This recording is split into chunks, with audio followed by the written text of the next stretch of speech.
was 10 years old, I was invited over to my friend Jimmy's house for a sleepover. Jimmy was like my best friend back in the day, and both our families were close as well, which meant we always saw each other. We also lived in the same neighborhood, which was awesome too. Anyway, Jimmy invited me to sleep over on a Saturday night. I brought over a bunch of my Xbox games and snacks, and was ready to have a great time. Jimmy's living room had like a 70-inch TV in it. We would sit there and watch movies and play games for hours on end. We were gaming all night long, and we both eventually fell asleep in his living room.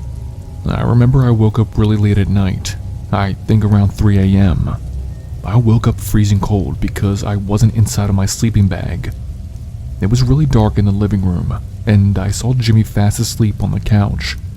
I also noticed that his living room window was wide open and blowing in cold air. I warmed myself up and then walked over to the window to shut it. It was so cold I could even see my breath. I then grabbed my sleeping bag and headed back over to the floor to get some sleep, when I saw in the hallway Jimmy's dad. He was standing in the hallway, watching me as I shut the window. But again, it was dark in the house, and I could only really see his silhouette standing there. I told him sorry if I had woken him up. I was just super cold and I had to shut the window. Jimmy's dad just stood there in the shadows of the hallway, not saying a word back to me. I figured maybe he was mad at me, and I just apologized one last time, got into my sleeping bag, and then went back to bed. The next morning, me and Jimmy wake up really early. The first thing I noticed was that the living room window was wide open again. I told Jimmy how I had shut it last night and had accidentally woken up his dad, and I hope he isn't mad at me. Jimmy looked at me like I had said something crazy. He said, "My dad's out of town for the next week. What do you mean?" It was like a boulder had dropped into my stomach, because I didn't exactly see the guy's face last night, just his shadowed outline in the hallway.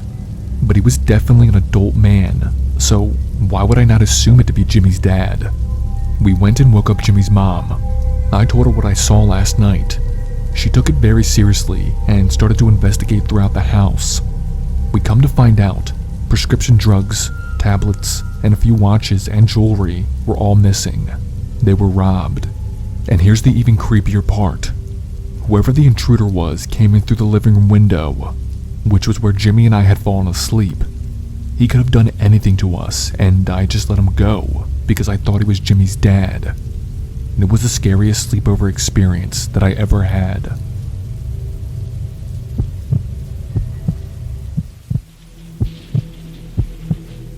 This happened a while back. One of my best friends at the time, AJ, was having this huge sleepover party.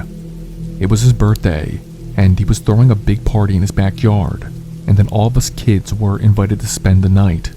And I was so excited because AJ always had awesome parties. His parents were super rich, and he would always get the coolest stuff. Well, in this story, the backyard party was carnival themed. There was a popcorn maker, big white and red striped tents, sheep and goats for us kids to pet, and of course, a clown making balloon animals. And let me tell you, he was a creepy ass clown. He was one of those really high energy ones. His voice was high pitched and his red nose even honked. I remember I was petting one of the sheep at the party, and this clown hopped right over to me. He bent down to my level, honked his nose at me, and asked what animal would I like him to make. I told him a lion. He said, "One handsome lion for one handsome little boy."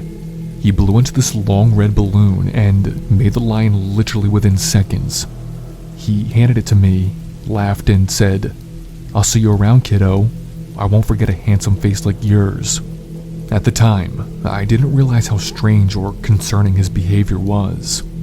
And after that, the rest of the party went on completely normal, and I had a blast.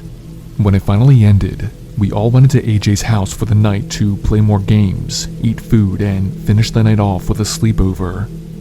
There was like 10 of us total who slept over that night. We all slept in the movie theater room, which was on the first floor. All of us kids were extremely tired from the party that day, and it didn't take long for all of us to eventually fall asleep. The movie room was big enough to where we all had our own little space to lay out in our sleeping bags comfortably. I remember I woke up randomly. I shot up in my sleeping bag and was dripping sweat. I thought I was having a nightmare, but I realized that wasn't what woke me up. It was this tapping sound. I looked all around the dark room and saw that everyone was fast asleep and not making any noise. But then I glanced at the window that was directly to my left. Standing at the window, tapping it and looking right at me, was that clown from earlier. And it looked like he hadn't even changed his outfit. It's like he didn't even go home. I guess even though AJ's parents were rich, they didn't believe in locking their windows, because the clown was then able to slide the window up from the outside. I watched in horror as he leaned his body in and said, "I remember you, kid. Come follow me." He tried to reach out and grab me, and that's when I full-on screamed my head off. All of my friends woke up in a panic.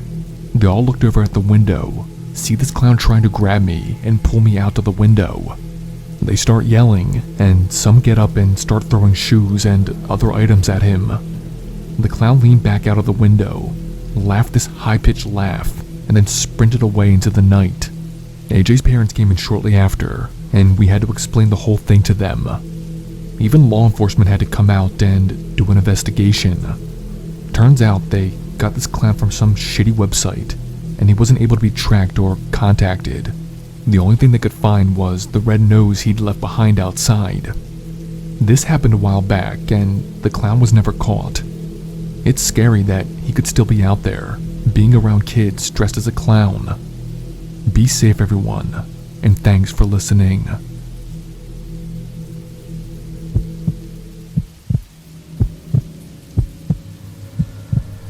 So when I was a teenager, I was a rebel, and so was my good friend, Sam. We were really good friends back in grade school, and always shared the same hobbies and interests. One of them was vaping. I know it's bad, I get that, but at that age, I just wanted to go against the norm and wanted to be cool. So Sam and I would frequently have sleepovers together. We would be able to get our vapes from older guys at school and then sneak them home and smoke them at night when their parents had went to bed. And that's exactly where the story is leading. I was spending the night at Sam's on a Friday night in midsummer. Both their parents loved me, and they would never suspect that we would be sneaking out to vape. Sam's parents eventually go to bed. We listen intently to be sure, and then proceed to go out our back door. I always smoked Blue Raz, and Sam would smoke Miami Mint. I remember it was a really warm night out. We sat out there for a while in our grass, smoking, talking about life, boys, and other stuff. It was actually a great time, when out of nowhere, this man just appeared. And I mean it, like 1 second we were talking, and the next, he's standing at my shoulder. It took a lot of restraint for us not to scream and wake up Sam's parents, but the man clearly saw how terrified we were by his sudden presence. He looked to be in his 30s, patchy beard, wore a backwards hat, and had on a plain white t-shirt. He apologized for scaring us like that. He said he was walking by the house, saw smoke coming from the backyard, and just came back here to make sure everything was okay. We told him, yeah, it's just smoke from our vapes. Sam and I had to take a few steps back at this point. We were still nervous, even though he told us the reason for approaching. He nodded his head, looked up at the night sky, and then asked if he could have a puff of my vape. My instincts did not like this. We have no idea who this man was. We were clearly much younger than him, and he's asking for a hit. I tell him no, sorry. We actually need to get back inside the house now. Have a good night. He then reached out and pulled me to him. He lifted up his shirt and exposed this giant hunting knife that was tucked into his belt. Tell me no again, bitch, and see what happens. Sam threw a vape at his face and it connected. The momentary shock of him being struck gave me enough time to kick him as hard as I could in the balls. He fell backwards, clutching his groin and crying in agony. Sam and I ran back into the house and then locked the back door. Our hearts were pounding. We had no idea if all the noise we just made had woken up our parents. We went around the whole first floor and made sure everything was locked. It was. We went back to the back door and looked out the window to see if that man was still there. he wasn't. I could see the imprint of his body he left in the grass, but he was nowhere to be seen. Thankfully, Sam's parents never woke. We almost decided to wake them up because we didn't know if he was going to come back, but he never did. Sam and I didn't get a second of sleep that night, and we stayed up till the sun came up. To this day, we never told our parents or really anyone about this happening. We stopped all sneaking out and vaping at sleepovers after that. I guess being a rebel has its consequences. Stay safe, everyone.